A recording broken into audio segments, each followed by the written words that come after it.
Got a high tackle, back to Hodge. That's a goal, I think. It is. Hodge has done it from nowhere. Inver have done it. The first team in the 18-team competition to go back to back to back. They're three-peaters. Collingwood by a point. Lockyer brings it in. Ryder sandwich between two pies. Back of the Packers, Winderlich. Quick handball to Hocking. Back to Lovett Murray. He goes short. It's a mark to Zaharakis. Zaharakis has kicked a goal. The Bombers are in front of the G. You are now listening to the Molten Fantasy Sports Podcast. Good afternoon, everybody. This is the Molten Fantasy Sport Podcast, and we are going live without even any advertising. So hopefully there's a few people out there that are getting some notifications to jump on and ask some questions. My name is Rob Kennedy, or the Supercoach Hawk, your host, and sitting here with my good friend, Big Horse Mickey Dell. How are you, mate? Ladies and gentlemen, boys and girls, children of all ages, a Big Horse is in the building. How are we, Robert? Mate, I'm good.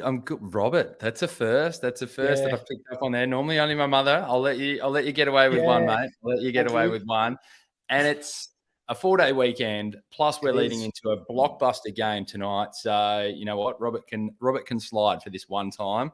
I'm sitting in my office actually at the moment. I've made sure I had a lunch on the fly so that I could get myself 30 minutes to jump on with my good mate and to talk to everybody out there about trades.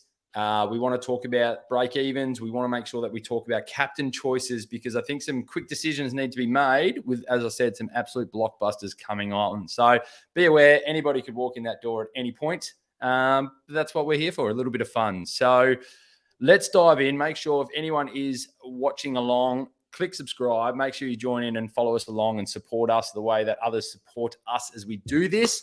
And make sure you drop in any questions. We're here to answer them and hopefully give you guys some information to get your teams ready for this next big round. Off the top, mate, I feel like we should start with probably the number one talking point and the obvious trade that everybody is looking at is Darcy Cameron. So a lot of people brought him in. Did you end up bringing him in?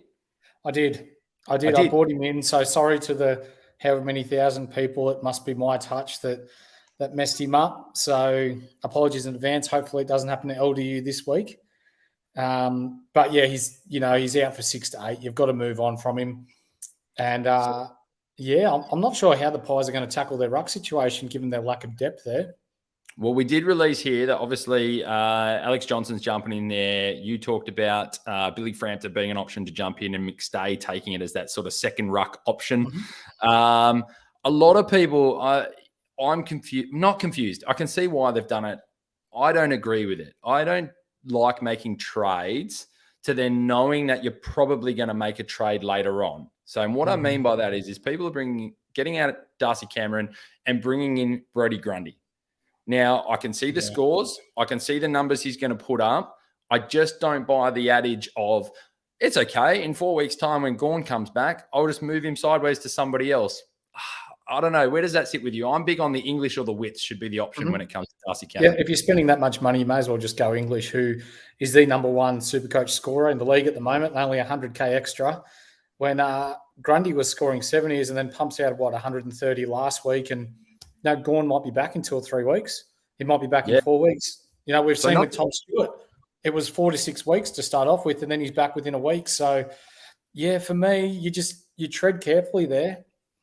Yeah, my big one now when it comes to trades is unless they're making me definite cash straight away and possibly continue to have that job security to grow the cash, or there's somebody that I'm actually looking that will stay in that top 6 role for that position, I'm probably leaving it alone. I know it's very early in the season. I know we have more trades, but I plan on using my boost again when it gets to the buy rounds and things like that. So I've had to avoid. I'll get to my team in a bit. I know you'll get to yours, but to me, Brodie Grundy to Darcy Cameron, I'm not sold.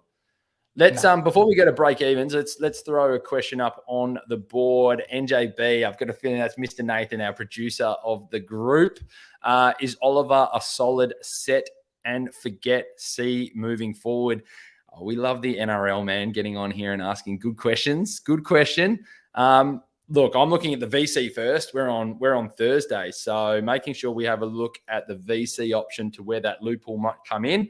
I'm pretty sure Melbourne play a little bit later, so I could see him being the C option that people go to. Mm-hmm. What's your thoughts? Melbourne are playing West Coast. Now, I went and had a little bit of a look at Oliver's stats last year. Now, if there ever was a time that he did have a bit of a off game, he didn't have many last year, it was sometimes against weaker teams. Mm-hmm. Where's your thoughts on a player like Oliver against weaker teams versus like a Petrarca who could get that outside ball and maybe kick 3 goals and have 32 touches? Where's your thoughts there? Yeah, spot on. So for those that don't really follow Supercoach that well, when a game is a blowout, your more premium point scorers who are in your middle, they're not going to score as frequently because you get higher points in closer games. The West Coast versus Melbourne game, this has a potential to be 100-point demolition over there. So when you're talking about a C option, for me, any week but this week, I still think Oliver's going to score his 120, but I don't think it's going to be over the top. Given West Coast's lack of depth, you could see, Grundy could go big this week. He could make some money because Bailey Williams, he's not a very good ruckman. But then you've got Petrarca, your flashy players who, they're going to get the ball on the outside. And again, with West Coast lack of depth, your flashy players are players that kick goals, are players that take the game on a bit. They're probably more likely to score a little bit better this week. And I anticipate the game to be over by halftime. So whoever's scoring well up until halftime, you'll more often than find that they're the big point scorers by the end of the game. And again, I'll throw to you before you move on, sorry. If Melbourne are up big, why wouldn't they rest Oliver? Why wouldn't they rest Petrarca? Why wouldn't they give him extra time on the pine and give your fringe players a bit of time in position to get a run in and get match fitness up?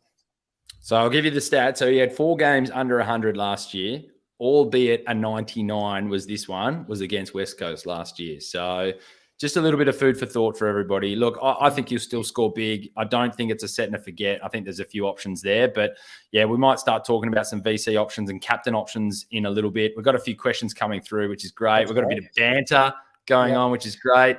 Ryan Parry letting Nick needs to smile a little bit more. He does smile. Look at this. Look at that face. Look at that face. It's not a face just for radio, for everyone watching on YouTube. Justin, mate, he's around, which is good to see. LDU, Captain Set and Forget, he's definitely riding the ruse train, and why wouldn't you? I like that he's brought this up. G'day, my brother Justin. Love that you're jumping on, mate, and we do miss you. I actually really like this as a VC option this week. Carlton have Cripps, Kennedy, Hewitt, Serra or Chera, all big body midfielders. Kangaroos have LDU and not much else when you're talking about taller and bigger body midfielders. So and I anticipate that this game's actually going to be quite close. There's some banter getting around that Collingwood are going to pump the pants off the Kangas, which, you know what, if they get the ball forward of centre, the Kangaroos' lack of depth in their defence, it may happen. But if the Kangas win or get first use out of the middle and hit the scoreboard, who knows? So in order for that to happen, LDU needs to have a big game. And if he does, he's going really, really large this game. There'll be a lot of contested possessions in there. Mate, I reckon everyone has to be really smart with their VC this week. There's going to be quite a few non-playing rookies sitting on people's benches. There's no way everybody's burning those trades, especially when there's a lot of players sitting on 2 games played that if they get themselves right, they're going to come back and get some more and get some cash. We've got another one here from Ryan as well, sort of saying, VC should go to the Bont 100% against Richmond. It's not a bad shout. Who is it? Madden's not playing till Sunday. If Constable doesn't get picked, he's not playing till late on Saturday. If people hold on to Chesser for some reason and don't burn the trade right away, he's not playing till Sunday as well. There's so many options for possible VCs leading into a quality captain choice. For me, my VCs, I'm umming and ahhing over Dacos tonight against the Lions at the Gabba, or holding out till Saturday morning for a Rory Laird versus the Dockers, which is the first game on Saturday. There's a lot of choices out there, and mate, there's a lot of great chat, which is good. So here's one from Kanga Jacob. Is it worth boosting Goda to Buckley? My other trades would be Darcy Cameron to English. I really like that one. Callahan to Phillips if named. Where do we touch that first? First and foremost, I like Cameron to English. It was something we were just talking about earlier. I think that's a great choice. Callahan to Phillips. I'm going to throw one more name in there, which is Rouston at GWS. So if you go and have a look at CBAs, now I know Phillips has averaged more and will possibly and has a better break even this week. But when LDU and Simpkin played, Phillips had 0 CBA entrants, donuts. 0. Last week, with GWS having a full squad, Kelly back, Green back, Canelio in. I feel like I'm missing one, or actually, I think it is. Yeah, it's Rouston. Rouston still went in for 59% of CBAs. That is a good number. Now, I know he's a lower price, but I'm looking at job security and entrance in that middle. So maybe Rouston is another one to have a look at. But what's your thoughts on Goda to Buckley? If you haven't burnt too many trades yet, I would absolutely 100% do it. I've gone back because there have been a few people that have asked us about this Buckley. And to be honest with you, I had Buckley's idea on what he was like. He's a good intercept defender. He doesn't look overly clean with the ball, but he uses it well. Like, it's just got one of those awkward, quick kicking styles. He's a bit thin, but he plays a lot like that Sam Taylor that they have down there. And Sam Taylor was scoring really well last year. It almost looks as though Sam Taylor's now that lockdown big back for them, and they've got Buckley sort of playing off a little bit. So given the money that Buckley could make, I think that's a fair shout, and I like that you brought that up. Yeah, I think it all comes down, like you said at the start, Del. I reckon it all comes down to how many trades he's used, and if he's looking at this to be someone that you bring on your field at the same time. So Buckley's still got a minus 40 break even, so there's points to be had there. He's getting good scores. So look, without seeing the whole balance of your team, I like the Callahan to move to either to Phillips or Rouston. Go and have a look, and I like the Cam to English. The Goda to Buckley just depends on the balance of your team and the number of trades. I do want to bring up just with Ryan's comment about the VC on Bont. So it's just started. It's just started raining down here. It's meant to rain today, tomorrow, and Saturday. It's at the G. It'll be slippery. It won't be clean. I know Bontempelli's a clean type player, but when you're talking about wet conditions, the only real players that go large in the wet are your inside bulls that, they get the hard balls out and they accumulate their points that way. So my POD Libbers looking good, mate. Hopefully again to go another one. Well, against Richmond, I think so. Yep. Beautiful. Mate, we've got so many questions coming through. So I love that we had an agenda, but I'm just going to go to the people and try and answer a few questions because there's a few really good ones coming through as well. A couple doubling up in certain areas. I don't even know how to pronounce that. Eohebe? Thanks for your question. Eohebe. I want to know. I want to know more about this person. Got a couple of really good questions here. So bring in Clary or LDU this week. And also, is Chandler worth to bring in this week, thinking about Warple and Horn Francis to Oliver, or LDU and Chandler? But would it be would I need to field Chandler? Well, first and foremost, I don't think fielding Chandler is too much of an issue. I think he's shown that he's getting some scores on the board. I think his break even is still minus 42. He's going to be my in this week for Chesser. I'm going to bring him in. And then I've also got a bit of backup then for if Setterfield doesn't play, I can move Horn Francis possibly up to my midfield. And then Chandler will be a player for my forward line. So feel comfortable there. Thinking about Warple and Horn Francis to Oliver or LDU. Look, I'm still big that Horn Francis has a really good role still to play at Port Adelaide. If I was moving anyone, it would be Warple. Just because, look, Mitchell's throwing the markers around the place. So, again, if you're burning trades, go that way. That's right. I'll hold down the fort. There's enough questions here to keep me occupied, which is good. So I would choose Warple to move out over Horn Francis. I think Horn Francis still got some points to be made. Oliver and LDU, mate, toss of a coin. I've got a lot of Kangas fans listening along. So, look, LDU, I think, still has a little bit to prove, but he's going absolutely ballistic. He's going to increase in value, so not a bad option. Oliver, 100% what you're going to get. So I guess it comes down to the balance of your team. Yeah. Now, that's similar to what Damien Carroll. Good Damo, how are you, mate? This Oliver chat has got me questioning whether I should reverse my trade and bring him in next week. I guess it depends on what the chat is. Yeah, you go, mate. If you don't have him, wait. I'd bring in LDU, 100%. Yep, I think it's going to be a belting over there. I've got him, but I can't see him scoring mega. So I think, LDU. He should play. He's been pass clear to fit. I think he's got more of a chance to go really large this week than what Oliver does. Can I throw one out there? I'm going to throw one out to you, which is a lot of people have gone very quiet on the 2-gamer, and especially because he missed last week. I know a lot of people held him, but the people that didn't even have him to begin with, like myself, Jacob Hopper, still sitting with a really good break even. He's down in that 300,000 price mark. For some people to start thinking whether they're choosing between LDU and Clary, but maybe the money's too much, why didn't you think about possibly just Hopper this week? And then Clary becomes a little bit later. What's your thoughts there?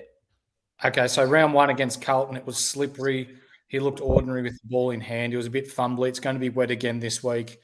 And back to how you were saying, are you bringing him in to be a keeper, or are you bringing him in to make money and then move on from him? So but is he a 2/3 of the season keeper? Like he's till you start really getting to the end of the season, he's that last guy that you might sort of promote up to a final primo just to jump from that 95 average to 115. What he scored a 99 in one game? He scored his 60 odd in one game. Richmond, apart from Rioli one game, Nankervis, who's been consistent, and Baker, who else has gotten over 100? Oh, sorry, Taranto. No one else has gotten over 100. So I don't see him being a long-term keeper, no. All right, let's start talking about some of the big break-evens this week, and whether I won't allow you to just have a one-word answer, but let's go through a couple, and I want you to just give me your straight thoughts on what would you do with these players. So sitting at the top with a -72 BE, Joel Amati. Yeah, I'm not sure. You've got Logan McDonald, you've got Lance Franklin down there. Yeah, he's played well, but how's his role going to look moving forward? If you're looking to make some quick cash, go nuts, but he's not a keeper for me. And they played Hawthorn, let's not forget. Let's push past Harry Sheasel. He's still there with -59. We know about Harry. Is he still -59? Still -59 BE. It's unbelievable. Wow. He's already gone up 106. He's already up 106K, and he's still at a -59. I mean, his numbers are phenomenal. He's averaging 116. It's just ridiculous. Yeah, he could be the first rookie that you keep for the season. Yeah, flat out. I mean, he's going to get DPP status soon too, forward defense. It's just a no-brainer.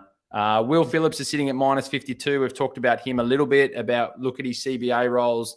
For anyone who sort of just jumped on, we've got a few viewers right now. Make sure you ask some questions, but join the league code.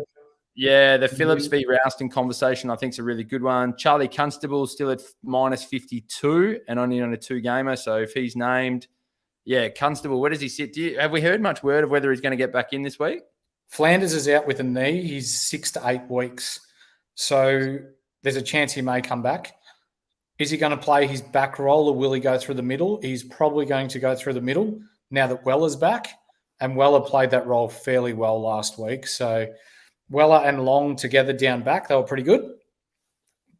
Wilmot or McKenna, which one are you putting to the bench then, if possibly Constable plays? Or you could loophole it anyway. Yeah, if anyone tags Dacos tonight, it's Wilmot for me. I think Starcevic is a stopper, but he's more of he's probably going to go to Bobby Hill for me. He's like a stopper and small forwards. Darcy Wilmot's got that harder edge, and he's got, I've watched him run up and down the wing, and he's got a good tank, and he's hard at it as well. So does Fagan throw Wilmot on him and say, rough him up? Let's see what happens. Brisbane aren't known for tagging people, but if there's going to be a tag, I think it's Wilmot to him. There's a couple of good options there. It's a really good shout. And if it's not working, maybe the Starcevic does go to him just to try and do something different. But Starcevic is one of those underrated stoppers. It's kind of like a Blake Hardwick at Hawthorn, just gets the job done. Damien Carroll's jumped in and just absolutely said that Dacos will run amok on Willie. I wouldn't be shocked if a lot of people throw the VC on Dacos tonight and take that chance. So, yeah, it's not a bad shout. Then we got Community at -52, at -50 still. I think he's still a great buy if you don't have him and you just sort of want to get some cash. Oscar Baker's obviously at that -47 coming off 95. He's on my field at the moment. I think he's got his role. Cade Chandler's still at -42, mate. Look, these are probably then the ones I want to ask you about. We start getting into these three. Tyler Brockman, -41. Jacob Van Ruin, -41. Both only played one game. And then we've already talked a little bit about Jake Buckley. But maybe let's go with Brockman and Van Ruin to get a little bit ahead of the game. Where is your head at with those two? Yeah, just to wait. Brockman burnt me last year. He played 2 games. Can't remember what it was. And then didn't play Brockman again. played 2 minutes of football last year, and that was in a VFL game where he did his knee, and then he did Was it the year before, maybe? Yeah, year before, probably. Yep. So, yeah, I'll wait and see what he's doing this weekend. And then who else was it? Van Ruin. So he's a key forward who had 6 tackles, which, it doesn't happen every day.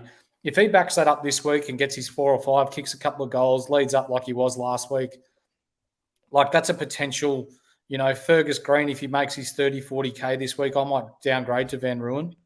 We'll just have to see how Melbourne structure up forward with Ben Brown and Fritsch and these sorts of guys. So my query with that is when Gawn comes back and then they've got to play Grundy up forward, there's probably no room for him.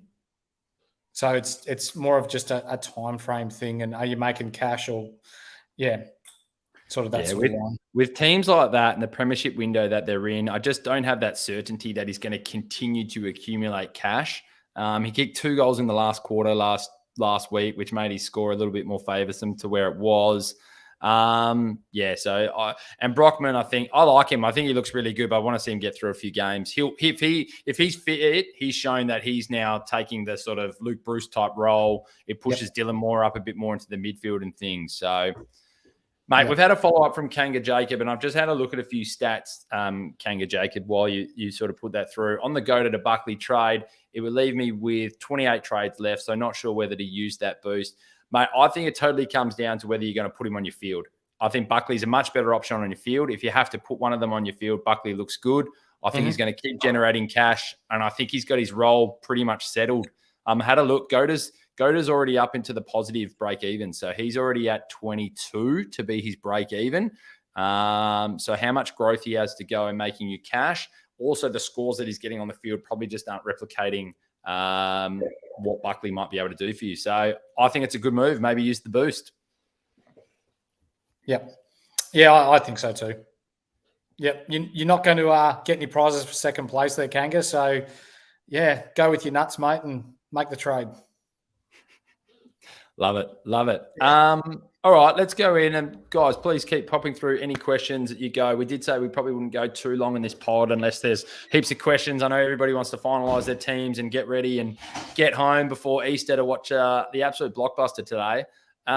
Mate, do you want to start with your team or do you want to start with my team of what you're thinking about doing this week? No, I'm happy to start with mine. So I'm just doing the 2 trades this week. So I have to trade out Darcy Cameron, unfortunately.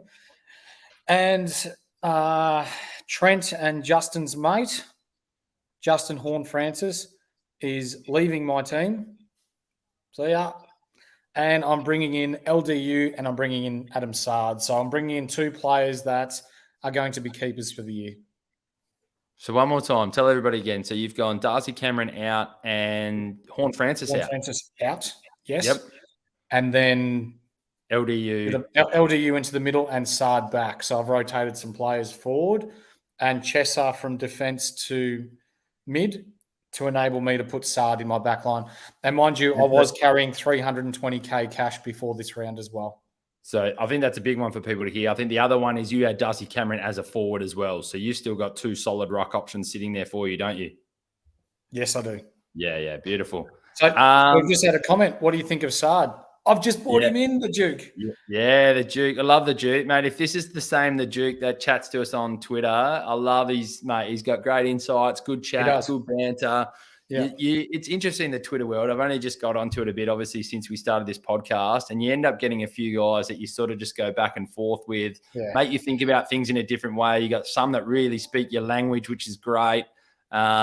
It's good and bad sometimes, though, because you sort of sometimes waver to what they say and you think you really should go with your gut. But, mate, maybe it's a really good opportunity. I think the Duke's only just jumped on as you were talking about why you're bringing in Saad, or that you're bringing him. Maybe explain to everybody why you're bringing him. What do you like about him compared to someone else?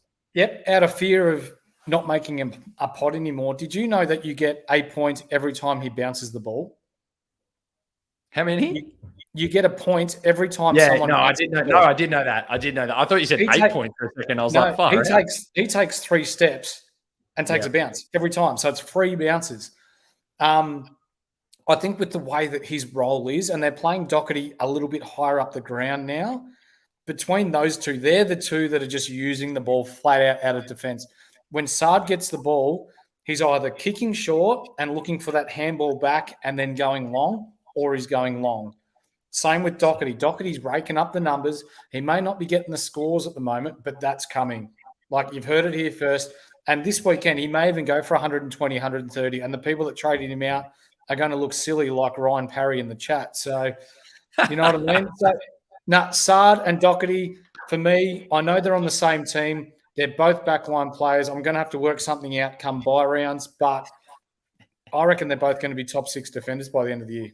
Mate, I wondered whether we were getting better at this podcast thing, but that just then was the most subtle little slap. I love it. And it's, to be clear, everybody that he knows him. So it's all good. Now, to continue, Bryce, I'll get to your question in 1 second. I just want to finish off this Duke conversation that we're having about Saad. Duke's then come back and said, so is Ridley to Saad worth it? Yes. It's a big question. This is I'm on the Twitter everywhere at the moment. Yep. Ridley has been, and this is why I want to get to your answer, but this is why I stayed away from Ridley at the start. And it surprised me how many people talked about him. He's doing exactly what he does every year. And he's consistently had a ceiling up here, but then a floor down here. And now people are getting worried about both. He's doing the exact same thing he always does. I want that consistent person. So for me, Saad is way more consistent than Ridley. But you're now having to make that sideways trade very early. Yeah. I guess with this year, we've got 36 trades. So, you know, if things aren't working out early and you want to get that primo in, go nuts. But with Ridley, it's funny because Essendon almost look as though previously they wanted to get the ball in Ridley's hands because he is a good user of the ball. But Redmond's taken over that role now. Yeah. So if you're going to pick an Essendon player, I'd go with Redmond. He had a shitty-ass week last week, mind you, giving away free kicks left, right, and centre. And he's not going to score that low probably for the rest of the year.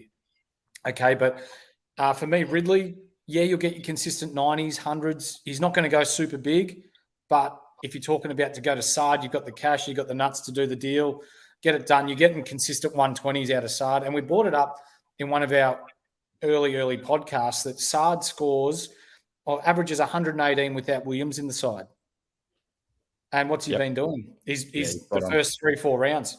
He's been averaging 120s. Mate, good quality. I'm gonna cut you off there because we're getting some hot questions coming in left, right, and centre. Now, to let people know so they stay on to get their answer. Bryce, we're coming to your question now. JDE will be going to you next. BKP, we're going to you, and then Charlie's after that. So hold on, guys. We're going to shorten up our answers here too, because there's some great questions coming through, and I want everyone to be able to make their trades before the game starts. So Bryce was next, and it's a really great question. Is Canelio and Flanders a good trade out for Oliver and Chandler? I think they're great options. That's a great trade. I'm we haven't even got to my trades this week. Canelio and Brayshaw, I've got to get rid of Angus Brayshaw. So to me, I'm holding Canelio because I just think it's too many to get rid of too quickly. But with Canelio and Flanders to Oliver and Chandler, I reckon that's a great trade. Go for it. No brainer, mate. Go nuts. You're going to make money out of Chandler. Flanders isn't playing. Oliver's a lot more consistent than Canelio. That instantly makes your team 100 to 120 points better this week. Yeah, I'm still I understand the hold on Canelio, and 1,000 people have told me to hold him, which I'm going to. But if I was having that type of trade, I'd be doing it. The next one was JDE. Good question as well. I'm one of those clowns who traded in Cox. Hold or sell after the dismal round. Look, if you listen to our podcast, we had our mate Trent on, and we don't just invite just our mates on. We made a bit of a rule. They've got to sort of get themselves to a good spot. He had himself in that top 1%.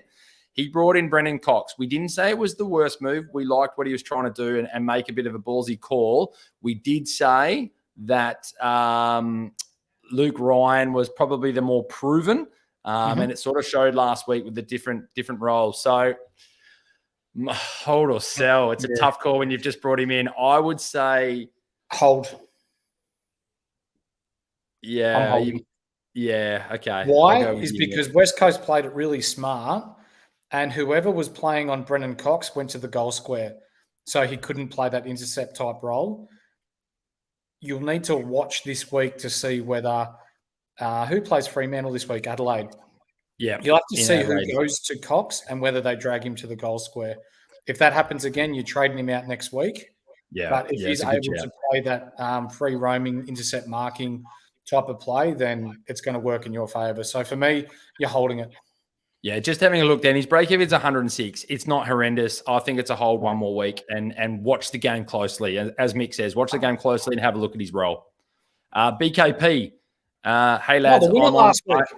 I am late on for Thurgood's Dreads this week. I'm going Constable, Warple, and Canelio to Kelly, LDU, and Phillips with 300K. Now, it's good. Like, look, I don't be careful to repeat myself, but I noticed people have come on a little bit late, so I'll say it quickly as well. Constable coming back in, I think Constable is probably one of the holds. I'm wondering whether if he's back or listed in the team, I'm thinking maybe there's someone else you can get out, especially if you've got that much cash. Warple, I don't mind the move. Like I just said, Canelio, I don't mind the move when you're sort of bringing in these types of players. Phillips has been on the edge of everyone's tongue. I just want everybody for food of thought. Phillips versus Rouston. Phillips, when LDU and Simpkin was playing, 0 CBA entrances. Rouston with a full squad at GWS. He went in still for 59% of the CBA clearances. I'm not saying Rouston is going to get the scores that Phillips gets, but I actually don't know where Phillips' job security is at and whether he becomes that sub role when that team gets filled back up. So 100%. That's my food for thought. I'm not giving it a stamp. I don't really know where to go, but that's my food for thought for you guys to sort of work out. Charlie's come on with is a JHF a hold? Well, Mick's a no. Mick's getting rid of him, but he's bringing in LDU and who? Sard. And Sard. So, look, I can see why he's maybe made the move. For me, I'm pretty happy with the role he's playing. I think he'll get a lot of midfield ball. He gets in for the chip kicks a lot. So, for me, he's a hold. For Mickey's a move. Like we've said, I guess it comes down to how many moves you've got to do. So, I'll say really quickly before I go into these couple of questions. BKP, no worries, mate. Appreciate the response and appreciate the question. Appreciate you getting on and asking them, mate. And while everyone's listening to Robbie, before we get in, because of the overwhelming response we've been having from people, you need to subscribe on YouTube now. So click the button, get on board, lads. You need to have subscribed to our channel to win our prizes now. It's the love and support that we're getting from the community is great, and it's overwhelming at the moment. So now we're going to reward the people that reward us. So if you want to win those prizes, subscribe, get on board, lads. We'll keep giving you the good content. My team this week, and to be clear, Ryan, I'll get to you in a second. Male XD will get there. John Smith will get to you too. Some great questions. JDE, cheers for the subscribe, mate. Really appreciate it. Absolutely. My team this week, Angus Brayshaw is a must trade out. It's just happened. Sadly, I don't have that much cash in the bank, so I can't really upgrade him without making too many moves. And I really, really don't want to use the boost. And I really want to make sure I feed some of my rookie price players to make sure I'm generating some cash so I don't get behind everybody. So Brayshaw's going to Day, and I'm okay with that move. I think Will Day could be I say top 6. I don't know whether he's a top 6 defender, but I think he'll be, at some point, he could sit in a D6 spot later in the year. So I'm okay with that move, plus the cash it gets me to make some moves later on. And then I'm going to be moving Chesser to Chandler to get someone who could come on my field, even though I don't really need him to just yet, and still generate some big cash for me. So I've held out. I'm holding Canelio. I agree with you, Ryan. Yep, surely people aren't trading out Cogs. He had 25 plus posies. just a lot of clangers and frees. Totally hear what you're saying. So he'll be holding for me. And I think I've got enough players there making cash. So that's my move. It also allows me to have a backup if Setterfield doesn't play. I can move Horn Francis up into my mids. Chandler will come on and play as my F6, which I'm more than happy for him to be that spot. So questions still coming through. Let's get to Mail. Thanks for the subscribe, Mail. Good lad. He's asking, Mail. Hey, boys, do you think I should have on my bench out of Caminiti or Harry Jones? Hot tip, mate. Harry Jones probably won't play this week, and they'll blood Voss for his first game. So Caminiti every day of the week. That's hot. I don't have the sound bites on me in front, so I'll do the Paris Hilton. That's hot. Very good. Love the hot news there from Mickey Dell. Yeah. Love that. That's what we give you here on the Molten Fantasy Sport podcast. What have we got? John Smith. Ooh, interesting one. I like this. Marshall or Darcy to English. Worried about Marshall's ceiling, and if I'm too late for English, and should wait until his bye. I'll go with this again. It's going to be wet in Melbourne this weekend at the G against Richmond. Nankervis is a nullifying ruckman. He's been playing well, so Nankervis has been scoring well. I know English has been really good, but it's either been dry or indoors. So those contested marks he's been taken, not likely to happen. I don't think he scores that big this week. If you've got him, I probably wouldn't put the VC on him this week. If I had to tip someone from the Dogs, it would either be the Bont or Liberatore. So I anticipate that he won't score that big this week and may even drop a little bit in price. Beautiful. There you go. I like that. I love that you brought up Toby Nankervis. People are still sleeping. They're still sleeping on him. He's put up some good numbers. I don't think we have to panic too much in this. I don't think we have to panic too much in this situation. No. I can understand John's question because he's got Marshall and Darcy. I think that the people who have sort of like an English or a Wits, they're feeling okay by holding Marshall with what's going on and what can come. So I get it. I totally get the question. Just for John, I've got Marshall and Darcy, and I'm holding both. Which is, mate, I love your transparency. Very good. Yeah. Very good. I'm going to put it up just for fun because I'll take the compliment. I'm assuming he's definitely talking about Mickey Dell. Do you have an OF, mate? What's OF? Do you know what's OF? I have no idea. I don't know. I'll have to ask the hundreds and thousands of followers that I've got in my bank account. Is that the money that just comes through for me to just like take my hat off or something? I don't know. Yeah. Okay. Mate. Oh, you'll have to subscribe to find out. Yeah. Damien Carroll, good mate of ours, and he's up and about with the Blue Baggers getting up and about. So we love that. We love the banter.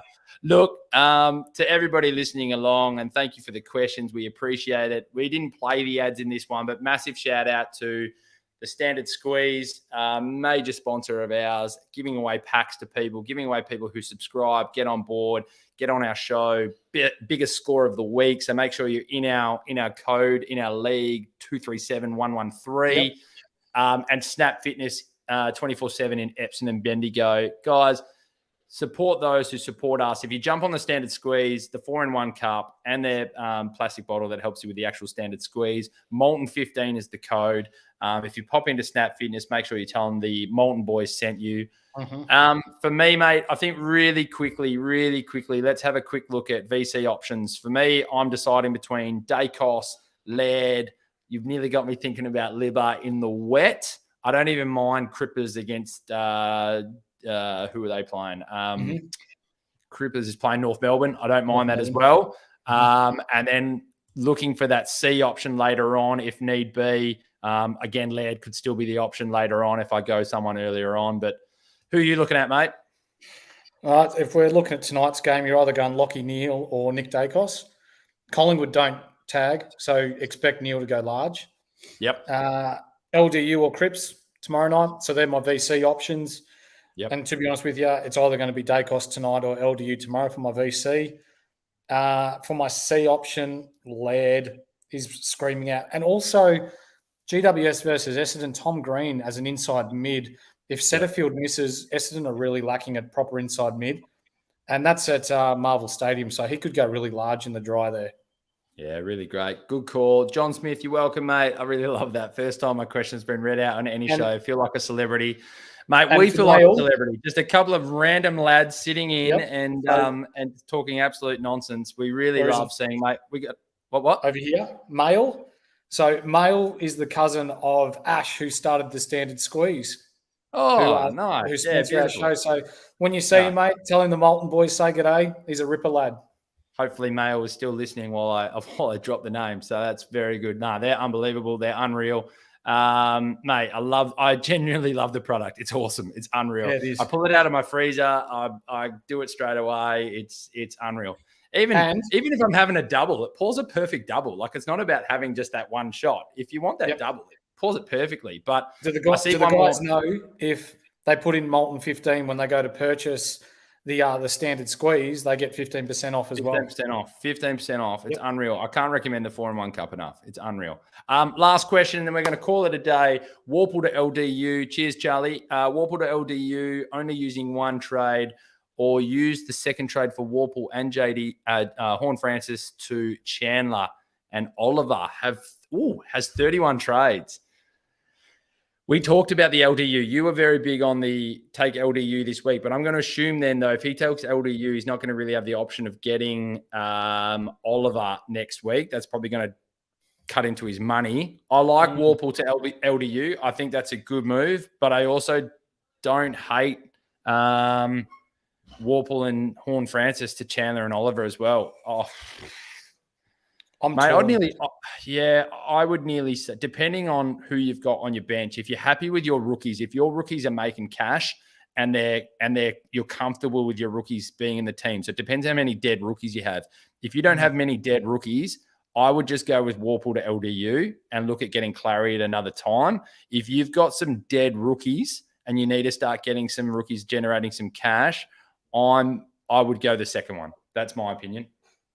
I'm just going to check out Oliver's break even while we're here. Or have you got it handy? It's not horrendous. It's not horrendous. No, I think he's got himself back pretty good. His break even is 111. He could make that. Charlie says no dead rookies, mate. I'm really big on then just going Warple to LDU. Yep, do that. Go with your nuts. If you don't need Chandler, if you got no dead rookies, if you're not looking to be Chandler as someone that goes on your field as well, I would just go Warple to LDU at the moment. You'll get every other. Sounds like you've got rookies that are getting you some serious cash. Then you'll have every chance to get Oliver at a reasonable time. That's my call. Yeah. So with the Duke's comment down there, he's gone Ridley to Sard, and then I don't understand that next bit. Go to Jones. Or maybe he's going go to Buckley. Go to Jones into go to Buckley. I agree with the Ridley to Sard. I like Ridley to Sard. Is it? And I like go to Buckley too if he can make that work. Yeah, I agree. If that's a choice thing, I'd go Buckley over Jones. Yep, for sure. Beautiful. All right, mate. I am going to get back to my day job, so that I can actually wrap up some things and get back home to watch this game. Last point, who are you tipping tonight? It's a tough one. I've tipped Brisbane by 8 points. I'm tipping Brisbane too. Remember what they did to Melbourne before the lights went out? They absolutely blew them out. Collingwood are a very good team, but no ruckman. And when was the last time a team went undefeated throughout the year? So, I like Brisbane by 4 goals. Beautiful. So, I really want to help him quickly. Yeah. No, I can only do one of them. Let's help him. Is Setterfield on track to play? Setterfield trade away. I would do Ridley to Sard.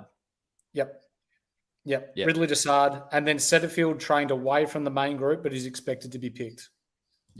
Yep. So make sure you got cover for that. I think it's something to think about. I think we've all got it covered. I'd be holding on to him. But, mate, this has been an absolute pleasure. We saw ourselves get up to that many views. It does really bring a smile to my face to see that many viewers that we had at certain points throughout the show, to get that many questions and that many questions from new listeners as well. Honestly, guys, we can't thank you enough for the support that you've been giving us. Also, the NRL boys and NBA, to the whole team. We really are chuffed with how this is going. Make sure you support those who support us, the Standard Squeeze and Snap Fitness, Bendigo and Epsom. Any final words from you, Big Horse? No, just remember that if you're in our league, you have to subscribe to win the prize. If you're not in our league, it's still not too late to join. Yes, there's going to be a prize for the overall winner, but if you top score in our league and you subscribe to our channel, you win a standard squeeze pack, which is valued at just under $100. So it's a nice little prize to win, Robbie. It's fantastic. It honestly is a fantastic prize. Guys, please, if you're on the road today, please have a safe and very happy Easter. Make sure you drive safely. Enjoy the time with yourselves and your families and your loved ones. Mate, same to you, Del. Be safe. Have a great Easter, and we will speak to everybody when we can next get on. But all the best, guys. It's been an absolute pleasure. This has been the Molten Fantasy Sport Podcast. Peace out. See ya.